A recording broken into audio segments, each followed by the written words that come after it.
এই বাহনখন যে বিকল হ'ব একেবাৰে মই নিশ্চিত আছোঁ যে বাহন চালকগৰাকী নিশ্চিত আছে নে নাজানো, কিন্তু এই বাহনখন যে বিকল হ'ব মই উল্লেখ কৰিছোঁ যে নিশ্চিত আধাৰ চাত ৰৈ যাব। মই অন কেমেৰা সেইখিনি দেখুৱাম বা লাইভ দেখুৱাই যাম যে কেনেদৰে বাহনখন বিকল হ'ব। ঠিক একেদৰে আন এখন ট্ৰাক বাহনো গৈছে। এই দৃশ্য চাই অনুমান কৰিব যে অলপ পিছত হয়তো বাইকখন তাত ৰৈ যাব। মই যিমান দূৰলৈকে পাৰোঁ মই নাকাটাকে দেখুৱাই যাব চেষ্টা কৰিম যে সেই বাহনখন বিকল হোৱাটো যি পানীৰ প্ৰাবল্য দেখিছোঁ বা পানীৰ ঢৌ দেখিছোঁ, সেই ঢৌ চাই অনুমান কৰিছোঁ যে এই বাহনখন বিকল হ'বয়ে হ'ব। কাৰণ ট্ৰাকখনে এতিয়া ৰৈ যোৱাৰ ঠিক উপক্ৰম হৈছে। মই দেখুৱাম যদি বাইকখন সম্ভৱ হয়। ইতিমধ্যে বাইকখন ৰৈ গৈছে। মই উল্লেখ কৰিছিলোঁ যে লাইভ দেখুৱাইছিলোঁ যে বাইকখন বিকল হ'ব বুলি কৈছিলোঁ যে, আৰু বাইকখন এতিয়া ৰৈ যোৱা উপক্ৰম হ'ল। এই স্থানত দেখিলে আপোনালোকে বাইকখন ৰৈ গ'ল। নমস্কাৰ, মই উৎপল হালৈ। গুৱাহাটী মহানগৰীৰ বৰাগাঁও উপনৈলৈকে স্বাগতম। বৰাগাঁও পূৰ্বতে ৰাষ্ট্ৰীয় ঘাইপথ আছিলে, এতিয়াও ২৭ নম্বৰ ৰাষ্ট্ৰীয় ঘাইপথ বুলি কোৱা হয়। কিন্তু আমি ক'ব বিচাৰিছোঁ বৰাগাঁও এতিয়া ৰাষ্ট্ৰীয় ঘাইপথৰ ছাৰ্ভিচ লেন নহয়, এক প্ৰকাৰ উপনৈ হৈ পৰিছে। নৈৰ এটা ব্ৰাঞ্চ হৈ পৰিছে, সেইবাবে ই এতিয়া উপনৈ। বৰাগাঁও ২৭ নম্বৰ ৰাষ্ট্ৰীয় ঘাইপথৰ মোৰ পিছফালৰ দৃশ্য দেখিলে অনুমান কৰিব।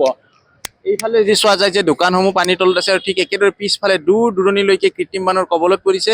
এই ৰাজপথছোৱাৰে সম্পূৰ্ণৰূপে বন্ধ কৰি দিয়া হৈছে। কোনো লোকে আহ যাহ কৰিব পৰা নাই, কাৰণ কৃত্ৰিম বানৰ কবলত পৰিছে। আৰু পানীৰ যদি মাত্ৰা কওঁ বা প্ৰাবল্য কওঁ, বহুখিনি যথেষ্ট পৰিমাণে প্ৰাবল্য আছে। প্ৰায় ১ কঁকাল পৰ্যন্ত পানী হোৱা দেখিবলৈ পোৱা গৈছে।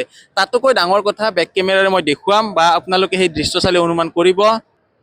উৰণ সেতুৰ এয়া মাজ অংশ, উৰণ সেতুৰ তল পৰ্যন্ত পানী আহিছে, তাৰে পৰাই অনুমান কৰক। উল্লেখ কৰিছোঁ যে এয়া হৈছে ২৭ নম্বৰ ৰাষ্ট্ৰীয় ঘাইপথৰ বৰাগাঁৱৰ উৰণ সেতুৰ তললৈকে পানী আহিছে। যি স্থান নিৰাপদ বুলি কোৱা হয়, যে যদি উৰণ সেতুখনৰ মধ্য অংশ এক প্ৰকাৰ এখন ছাদ থাকে, সেই ছাদৰ তলখিনি সকলোৱে নিৰাপদ স্থান বুলি বিবেচনা কৰে বা সকলোৱে জানে। সেই নিৰাপদ স্থানতে এনেদৰে কৃত্ৰিম বানৰ কবলত, তাৰে পৰাই অনুমান কৰক যে কেনেধৰণৰ এটা পৰিৱেশ ২৭ নম্বৰ ৰাষ্ট্ৰীয় ঘাইপথৰ বৰাগাঁও। প্ৰতিখন দোকানৰ ভিতৰতে বানপানী সোমাইছে। মই কিছু জুম কৰিও দেখুৱাবৰ বাবে চেষ্টা কৰিম। আপোনালোকক দেখুৱাইছোঁ যে প্ৰতিখন দোকানৰ ভিতৰতে পানী সোমাইছে। এয়াই পৰিৱেশ আজি ৰাতিপুৱাৰ ভাগত বৰাগাঁও। বহু লোকে এই পথছোৱাৰে আহিম বুলি ভাবি এখোজ আগুৱাই দুখোজ পিছুৱাই দিয়ে, বা দুখোজ পিছুৱাই এখোজহে আগুৱাই দিয়ে। এয়াই হৈছে ২৭ নম্বৰ ৰাষ্ট্ৰীয় ঘাইপথৰ বৰাগাঁৱৰ ছাৰ্ভিচ লেনৰ দৃশ্য। এই পথেৰে যি চোৱা যায় যে ২৭ নম্বৰ ৰাষ্ট্ৰীয় ঘাইপথৰ জালুকবাৰীৰ পৰা খানাপাৰা অভিমুখে যাব পৰা ছাৰ্ভিচ লেন, আৰু আপুনি যদি জালুকবাৰীৰ পৰা খানাপাৰা অভিমুখে আহিম বুলি ভাবিছে, ছাৰ্ভিচ লেনত কোনো কাৰণতে নুঠিব। যদি ছাৰ্ভিচ লেনত উঠে, তেতিয়াহ'লে আপুনি কিন্তু এই স্থানত ফাঁচি যাব পাৰে, আবদ্ধ হ'ব। ঠিক একেদৰে যদি বাহন আনে, বাহনো কিন্তু বেয়া হোৱা বা বিকল হোৱাৰ পূৰ্ণ সম্ভাৱনা আছে।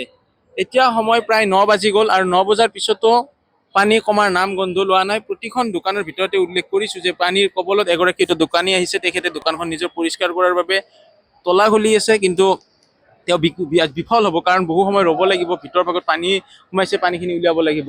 উল্লেখ কৰিছোঁ যে ২৭ নম্বৰ ৰাষ্ট্ৰীয় ঘাইপথৰ বৰাগাঁৱৰ যি উৰণ সেতু আছে, উৰণ সেতুখিনি সকলোৱে কয় যে এক প্ৰকাৰ সেই স্থানখিনি হৈছে নিৰাপদ স্থান। সেই নিৰাপদ স্থানৰ তলতে এনেধৰণৰ পানী, তাৰে পৰাই অনুমান কৰক যে কেনেধৰণৰ কৃত্ৰিম বানৰ প্ৰকোপ হৈছে, প্ৰাবল্য আহিছে বা কৃত্ৰিম বানৰ কবলত পৰিছে। ঠিক একেদৰে এই স্থানৰ পৰা কিছু আগত এপ'ল এক্সেল কেয়াৰ হস্পিটেল আছে, সেই স্থানতো কিন্তু বহুখিনি যথেষ্ট পৰিমাণৰ পানী আছে।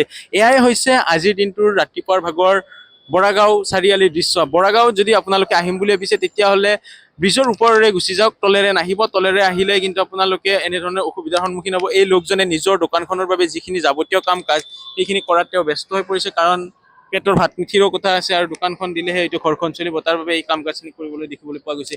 এই পথছোৱাৰে দুই এজন লোক আহি আছে। আপোনালোকক দেখুৱাইছোঁ যে সেয়া ফুটপাথৰ ওপৰেৰে, অৰ্থাৎ তাৰ তলত যদি ছাৰ্ভিচ লেনটো আছে, এই তেখেতে যিখিনি স্থানেৰে খোজকাঢ়িছে, একেবাৰে দলংখনৰ গাতে গা লাগি আছে। এয়া যথেষ্ট ওখ স্থান। সেই ওখ স্থানতে অহাৰ পিছতো প্ৰায় ১ আঁঠুতকৈ ওপৰত পানী গৈছে।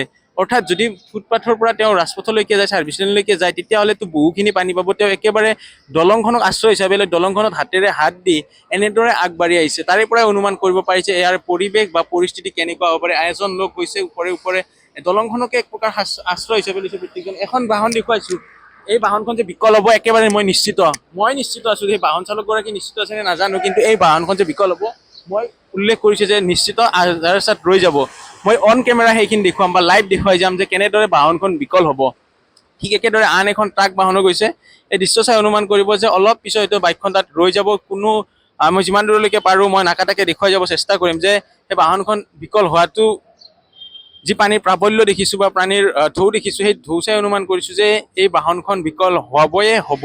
কাৰণ ট্ৰাকখনে এতিয়া ৰৈ যোৱাৰ ঠিক উপক্ৰম হৈছে। মই দেখুৱাম যদি বাইকখন সম্ভৱ হয়।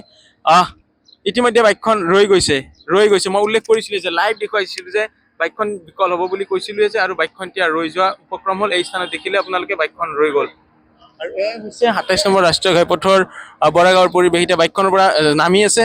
মই উল্লেখ কৰিছিলোঁ যে কি বুলি বাইকখন সেই স্থানত বিকল হ'ব লাগিব, আৰু পিছত উঠি যোৱাজনে এতিয়া ঠেলি থকা দেখিবলৈ পোৱা গৈছে। বাৰম্বাৰ উল্লেখ কৰিছিলোঁ যে অন কেমেৰা লাইভ দেখুৱালোঁ যে এখন বাহন কিদৰে বিকল হৈ গ'ল। উল্লেখ কৰিছিলোঁৱে এই বাহনখন যেতিয়া গৈছিলে মই তেতিয়াই কৈছিলোঁ যে বাহনখন বিকল হ'ব বুলি মই নিশ্চিত আছিলোঁ, কাৰণ এই স্থানত যি পানীৰ প্ৰাবল্য বা পানীৰ প্ৰবল সোঁত, সেই সোঁতে যে বাহনখন বিকল কৰিব সেই কথা উল্লেখ কৰিছিলোঁ। এতিয়া বাহনখন এজনে নামি ঠেলি দিছিলে, আৰু এতিয়া বাহনখনে অকলে যাবলৈকে চেষ্টা কৰি আছে। এনেধৰণৰে পৰিৱেশ ২৭ নম্বৰ ৰাষ্ট্ৰীয় ঘাইপথৰে আহিলে আজি আপোনালোকে এনেধৰণে যমৰ যাতনা ভুগিব লাগিব। আৰু ৰাজপথছোৱাৰে অহাতে আপোনালোকে সজাগ সাৱধান হওক।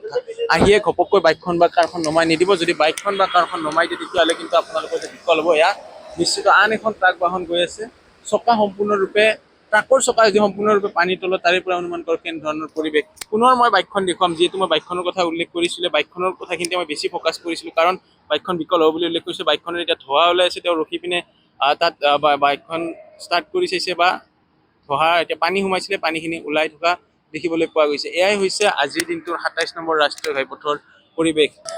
জনালোঁ যে ২৭ নম্বৰ ৰাষ্ট্ৰীয় ঘাইপথত কেনেধৰণৰ পৰিৱেশ, দোকানসমূহ পানীৰ তলত আছে। ঠিক একেদৰে যিখিনি নিৰাপদ ঠাই বুলি কোৱা হয়, যে দলঙৰ উৰণ সেতুৰ মধ্য অংশ নিৰাপদ স্থান বুলি কোৱা হয়, সেই নিৰাপদ স্থানতো কৃত্ৰিম বান। অৰ্থাৎ আজি ২৭ নম্বৰ ৰাষ্ট্ৰীয় ঘাইপথৰ বৰাগাঁৱত যদি আপোনাৰ বিশেষ কাম নাথাকে তেতিয়াহ'লে নাহিব। কাম থাকিলে কিন্তু আপোনালোকেতো আহিব লাগিব, তেতিয়া কিন্তু কিছু সাৱধানতা অৱলম্বন কৰিব লাগিব। বাহনখন ঘপককৈ পানীত নমাই নিদিব। অন কেমেৰা লাইভ দেখুৱালোঁ কেনেদৰে এখন বাহন বিকল হৈ গ'ল, সেই কথা উল্লেখ কৰিলোঁ। ঠিক একেদৰে এনেধৰণৰে পৰিৱেশ এতিয়া ২৭ নম্বৰ ৰাষ্ট্ৰীয় ঘাইপথৰ বৰাগাঁৱত।